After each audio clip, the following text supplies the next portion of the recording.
Ayan mga kaagapay, namili na tayo ng pawid para dun sa bahay ni Ate Lovely, para pagdating ng tagulan hindi na sila tuluan dun sa loob ng bahay nila.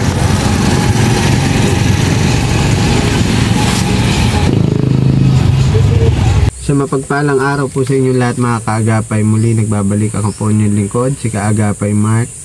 Bali ngayong hapon o tanghali, bibisitahin natin yung pamilya ni Ate Lovely, yung may tubo po sa tiyan, at kakamustahin na rin po natin anong sitwasyon niya ngayon. Ang alam ko kasi parang tatanggalin na yung tubo niya, nagka-problema siya sa gallbladder, tapos tinubuhan siya. Sabi niya sa akin last time na nag-usap kami ay tatanggalin daw sa July yung tubo niya sa tiyan.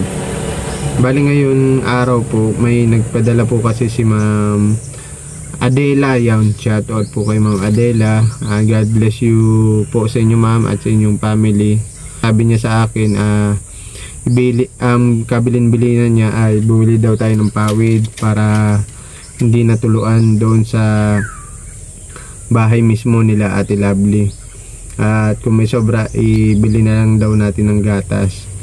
Kaya lang, hindi ko alam kung anong gatas ng anak niya, kaya ibibigay ko na lang kay Ate Lovely ng cash.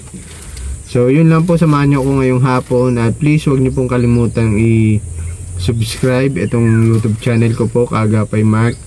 At kung gusto niyo po ng update, pwede niyo rin po ako i-follow sa Facebook page, Kaagapay Mark din po. Yan, makikita niyo ako doon at pwede rin niyo po akong i-message doon. Yan, maraming salamat po sa ating mga kaagapay sponsors, mga viewers, sa walang sawang pagsuporta po. Tara, puntahan po natin sila Ate Lovely. Dala na natin yung mga pawid. Dala na natin yung pawid, tapos yung panali para dun sa pawid. Puntahan natin si Ate Lovely. Uy, parang naglabas si Ate Lovely. Hello, kamusta? Ate Lovely, kamusta kayo? Parang naglaba ka ngayon. Kaya ko man po maglaba. Oo. Hindi ba masakit yung ano mo? Hindi man po nasakit. Pero may tubo pa siya, di ba? Opo. Kailan nga po tatanggalin yun? Sa July. July. Okay, libre man lang yun. Hindi ko lang po alam. May sabi daw po dun baka magbabayad ako. May babayaran? Kahit public hospital? Opo. Meron pa akong pelit, kaso po yung kalahati po siguro mabayad. Okay, yun ang sabi sa inyo. Opo, doon sa Magkano daw yun? Yung bayaran mo? Siya nga pala, may dala ako dyan. Asan si Agum mo? Nagtrabaho man na po siya. Yung trabaho na? Saan siya nagtatrabaho? Sa dait po. Okay. May dala kasi ako dyan pawid. Ay. Sabi ni ma'am yung gusto magtulong sa'yo para mapalitan na daw yung mga lumang pawid. Meron akong dala dyan, tas panali. Opo. Kaya man nang ikabit ni Agum mo yun? Opo, kaya man po. Ni asawa mo? Opo. Kung may susobra, pwedeng idingding. Opo. Ano? Ilan taon na itong bunso mo? 1 taon na po. Okay. Anong ginagatas niyan? Wala po sa akin. Breastfeed. Oh, very good. Hindi ko po siya inaano po. Ayaw niya. Mas maigi nga daw yung gatas ng ina, yun ang sabi. Etong isa, nagagatas pa. Na po yan sa June 2. Pero medyo payat siya, Opo. Malnourished siya nung chinek up. Opo, kasi po nasipa po yan ni Pula ay. Po siya. Incubator po yan. Naka-confine po yan. Na-confine? Bakit nasipa daw? Po yan ni Pula. Ni Colleen? Opo, ni Colleen. Okay. Biglang po yung ko, kaya po napaanak po ako ng 7 months. 7 lang po. Anong nangyari sa inyo? Anong nangyari sa inyo ni Colleen? Si Jojo po kasi ay yung dati pong asawa ni Pula. Nagtitinda po, 'di ba? Opo. Tapos luto po yung asawa ni Pulang mani. ano man po, pinaiwan kay Jojo. Oo. Tapos po, nagalit po yung asawa ko. Kasi po, sige daw pong tinda si Jojo ng mani. Wala man po siyang, yung ano lang po, baga yung para sa kanya. Kaya nagalit po yung asawa ko. Kaya sinabihan po si Jojo na ano yan, meron kang para sa kanya daw po. Ay, ang... Ayos mo yung damit niya, Ate Lovely. Kasi po, ang ano po, binigay po ni Jojo lahat doon sa dating asawa ni Pula. Galit na galit po yung asawa ko. Kasi po, ang hirap po baga magtinda. Tapos, bigla po nagalit si Pula. Tinulak po yung asawa ko sa butihan. May mga bubog. Tinulak po doon. Ay, ako, ano po, nang galit na galit po si Pula. Sinipa po niya ako. Tapos, babatuin ako ng malaking bato. Si Colleen, ano, yung Pula kasi mga kaagapay, ano yun, yung hindi makapagsalita. Kaya ako dito sa lugar kasi nila, dito rin halos nakatira sila, ano, sila Jojo, dun lang banda, ano, Jojo sa si Colleen. Kaya po nagkaganon po si Pula. Kasi po, ako man po, nakakaunawa man din po ako sa kanya kasi po hindi man siya nakakaintindi. Kaya ako na lang po ang naglayo. Paano siyang nasipa? Ano po, nang galit na galit. Inanak na siya? Opo, naanak ko na po siya. Akala ko nasipa kayong nasa tiyan pa lang. Ay, yung nasa tiyan ko pa lang po siya. Nasipa niya yan? Oo, so sobrang galit? Opo, nagalit. Nagalit po sa asawa ko. Bigla dito po sa... Nadamay ka? Opo, dinamay po ako. Ikaw na pagbuntungan ng galit. Yung asawa mo kasi ay kapatid ni Jojo. Yun yung may hika. Ano? Okay. Nagbibili man din po yun pag meron pong kita nabili po ng gamot salbutan. Para sa hika? Opo, sa kanya po. Hiyang man po sa kanya. Ayun. Papahakot ko sana yung mga ano dyan. Kaso po, wala yung si agom mo. Pero mamaya gawa natin ng paraan. Bigyan na lang natin yung mahakot kahit magkano. Papatulong na lang tayo. Dito ba sa paligid nyo, pwede kayo magtanim-tanim? Opo, pwede po dyan. Yan po, tinamasan po yung asawa ko. Magtatanim dito? Opo, pati po doon, Kuya Mark, doon po. Doon sa ano? Dyan lang po, sa may ano na yan po. Pwede kayo magtanim-tanim? Opo, ginamasan din po. Kahit malunggay, talbos? Meron po ako doon malunggay sa likod. Meron? Oh, very good. Sino nagtatanim si agom mo? Hindi mo pa marunong namamatay. Hindi mo kabisado kung paano magpaano. Yung asawa ko po ang matibay po magtanim. Yun. Kumusta yung ano mo, yung sa bituka mo? Naghilom naman na siya. Pero ano ba itsura nung tubo na nasa tiyan mo? Gaano daw kahaba yun? Ay, ano man lang po yung yan po lang. Papunta sa gallbladder? Hindi man po dito hanggang dito. Maliit lang po dito lang po. Ano nga ulit yung naging sakit mo, Ate Lab?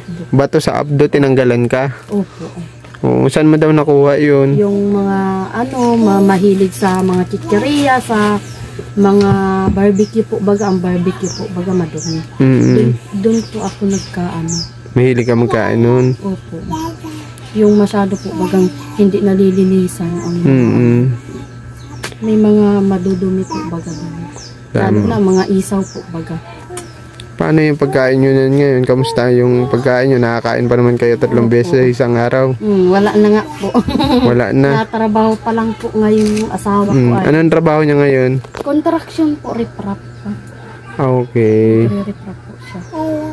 Pero ano lang din, hinay lang din at baka atakein siya nung hika niya.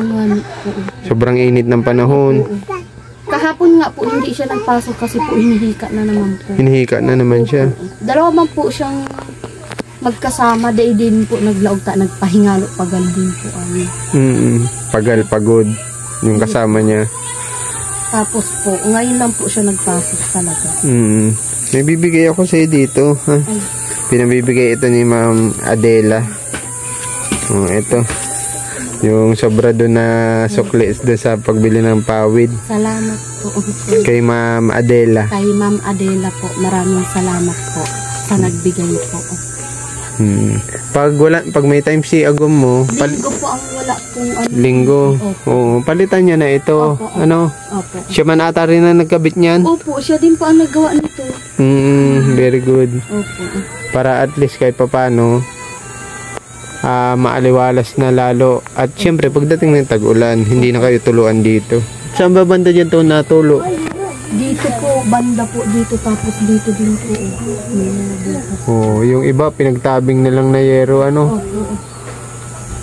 Okay. Tapos po, pag ano, gusto ko po sana nga po ito, maayos ang bahay kasi po, ito po naganggapang sa lupa. Oo nga pala, hindi ito sementado. Gusto ko po yung sementado po baga. Kaya lagi lang dyan lang sila sa kama. Opo, kaya malikot na po itong bunso, nakakababa na po dyan. Naku, Diyos ko, bantayan yan. Baka mauntog dyan, Kaya nga po. Sa may bato-bato pa naman. Opo. Sabi nga po ng asawa ko, baka mabigyan ka ng simento. Maglapit daw sa mga vlogger. Ito yung mga kaagapay CR nila. Gaya nung pakita ko sa inyo nung una. Walang bubong. Pinagtabing lang na nilagyan lang ng sako. Sako ito, no? Mga sako. Mga sako. Yung asawa din, yung asawa ko din yung sako na yun. Sige, papahakot na natin yung ha. Bigyan na lang natin. Opo. Sige. Para at least saan pwede ilagay dito yung mga pawid? Ay, dyan na lang po, Kuya Mark, sa may gilid. Sa may gilid dito?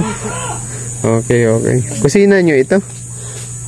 Sa kapatid ko po. Ayan po ang kusina po namin sa likod. Ay, ito na. Opo, yan po may may pugon. Okay, dito na kayo nagluluto. Tapos ito yung pwede nyo taniman. Nagpaalam naman kayo sa may-ari?